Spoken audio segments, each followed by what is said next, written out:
time in the Summer League most recently with the Phoenix Suns. Yeah, he's a really smart player, plays very well off the basketball. Ron Holland in early his three. Jenkins with a rebound. He's looking to push the pace. Holland up ahead with contact. No, they do call the whistle. It was going to look like coming back. He felt like he'd have a better opportunity to become a pro here with Ignite. Texas area. So it took a whole lot of guts to say no to the Longhorns living in Duncanville. Still has to win. Yeah, and his job is very complicated because kids come here to develop, to get a shot in their whole career that were draft eligible. Laying no good, poked around, pulled away by Smith. Here comes Pargo in transition. Almanza, the kick out. Holland sets the feet.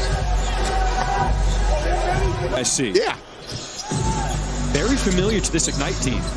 He was one of those Atlanta players that was not afraid to travel. Ron Holland showing you the see up and under. The reverse no good for Henschel.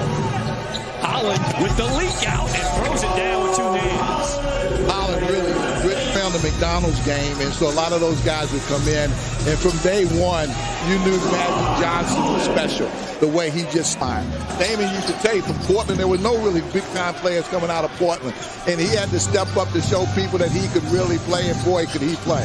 Here's Holland, with a crossover, step back to the three. Hey now! Jason Hart calling out the play, head coach for your NBA G League Ignite. He said he didn't want to install too many plays, just wanted to let the guys play free, have fun. As Holland is going to work here in this second quarter. Now they give him a technical for talking. Quickly in transition, Bryce Cotton in and out. He just hasn't had the shot early on tonight. No, but he's capable at any point in time, can handle that.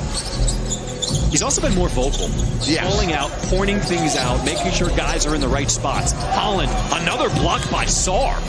Pretty work. And so now Ignite has to see if they can match that level of intensity on the glass. Here's Holland. Off the window, the quick move over the arms of Sarr. That's you can tell his level of maturity and his level of ability. Usher lost the handle. Holland now has the steal.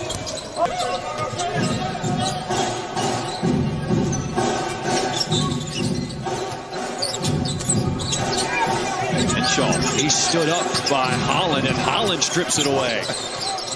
You got to be looking at the scoreboard now if you're Ignite. I mean, you played pretty well, and you're only up 10. As Sarr on his pip, so he decides to take it out. Holland, he's directing traffic. Gets by his man. It's just too easy. Nobody can stay in front of Ron Holland. Penetration off the dribble. Yeah. I think they've done a good job with Cotton and keeping him on the perimeter and not letting him overly penetrate and create easy opportunities. Look at Holland getting it back. He's got numbers, takes it himself, and he will draw the foul. And in person, is it understandable now why he's projected as a top 3 pick? You know, I mean, mentally being able to handle. That's why I have so much respect for Scoot.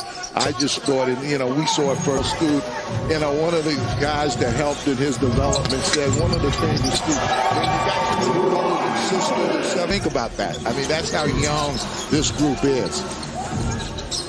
Holland trying to set up his man, gets downhill, high off the glass. He continues his scoring streak, leading everybody with 22 points now. Back, a little too many moves, lost it. But Holland gets the steal. Ignite with numbers, a 4-on-2 break. Buzelis throws it down. The Holland-Buzelis connection. We're going to see that a lot this season. But this would definitely be, these guys can really play. Holland runs over the defender, offensive foul. Making some calls around the world trying to decide who wanted to play with the quality of basketball in us. So a lot of credit Sharif Abdur-Rahim for making these 2 games possible. Yeah, and I think you're going to see a continuance of that. Another tip out, keeping things alive. Johnson gets by 2 men, met by a wall of defenders. Almanza batting it around. A third chance because of Almanza underneath the basket. Now you got to reward the big man. And he traveled with it. little bit of nerves. Coach said he'd let you guys play through those. What does it mean for coach to do that for you guys, for your confidence? I see that coach sees a lot in us, and knowing that he here to make us get better every single day, I trust myself and I trust him. We be in the gym every single day, and I trust that coach did a great job of preparing us for this game. What did you do mentally to get prepared for this game? Because there's a lot of pressure on you, people talking about where you might be drafted. What did you do to get mentally prepared? They took us through a whole session of things, stretching, shooting. I got a whole lot of shots before the game, the night before the game. That's what I'm used to doing, just preparing for the game. After a game like this, what do you feel like the next game's going to be like for you guys? Same thing, but even more dominant. All right, thanks. Good game. Back to you guys.